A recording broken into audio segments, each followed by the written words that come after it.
You found it. Your home for the best content on your favorite team, the Fighting Tigers of LSU. Do us a favor, subscribe to the channel, leave your comments below, and be sure to smash that like button.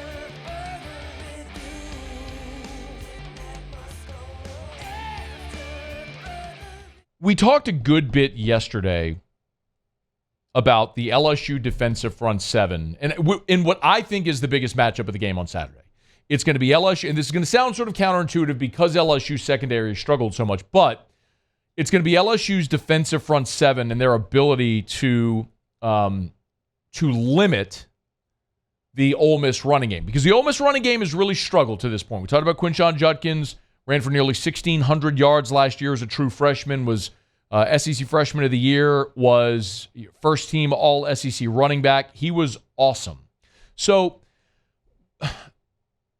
I know that the pass defense has struggled, but if LSU is able to continue to contain that Ole Miss rush defense, you make them one-dimensional. It looks a lot like the Mississippi State game did, where you're able to pin your ears back, go get Jackson Dart, and really make him struggle, make his day tough, which LSU was able to successfully do a year ago in this game, where Harold Perkins really changed. Even though his stat line wasn't great, the pressure changed the dynamic of this game.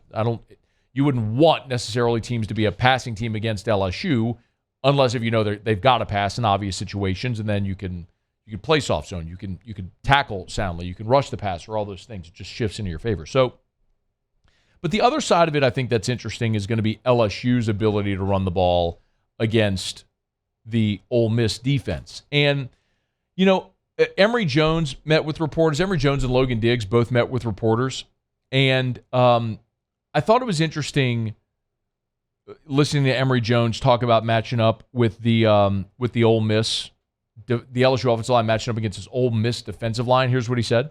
Just kind of understanding their scheme, understanding the things that they do, understanding what they're going to do before they even do it. Having pre-snap recognition is going to be big this week.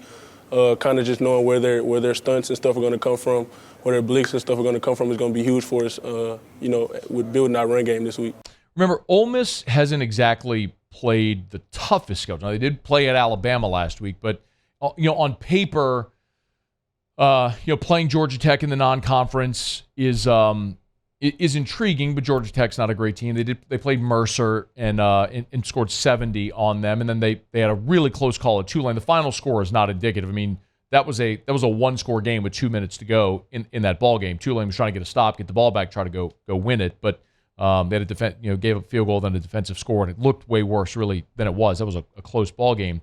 But Ole Miss's run defense it's very similar to the LSU pass defense, and that it probably looks worse than it is statistically.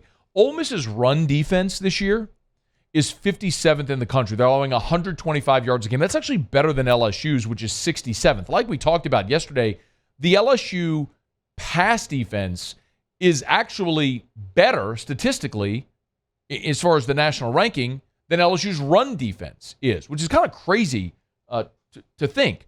But they're both smack dab right there in the middle of the country. But that's where context matters and who you plays matter. So when Ole Miss has allowed that much rushing yardage against the teams they face, you would have to think there's opportunity there for LSU, and namely Logan Diggs, who obviously has who's been fantastic here to start his LSU career. And Emory Jones was asked about the transfer running back.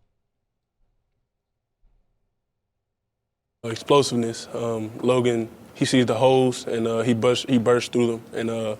And he's just been doing a really great job at getting through those holes and getting those dirty yards, getting those 2 and 3 extra yards after contact. So he's been doing a great job at getting us those dirty yards and making plays when we need them.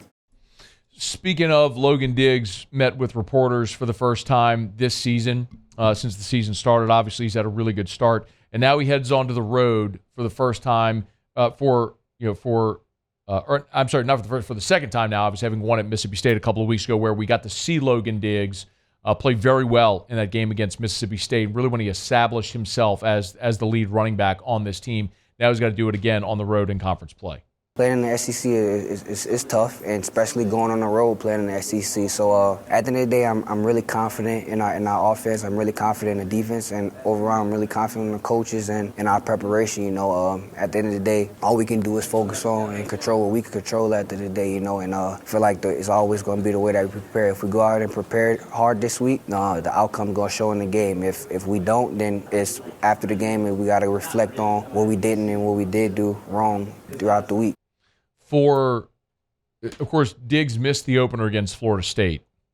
But in the 3 games he's played, 38 rushes for 253 in 3 games so far, 2 of them conference games.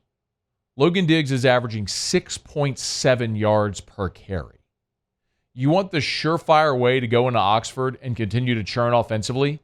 Go average nearly 7 yards a carry running the football as a complement to that passing offense. Yeah, I think LSU's offense will have a fine day in Oxford if they can do that. Logan Diggs will be a huge part of it, obviously, as he's emerged as LSU's best, most complete running back, and he's going to have a big role this weekend in Oxford against the Rebels.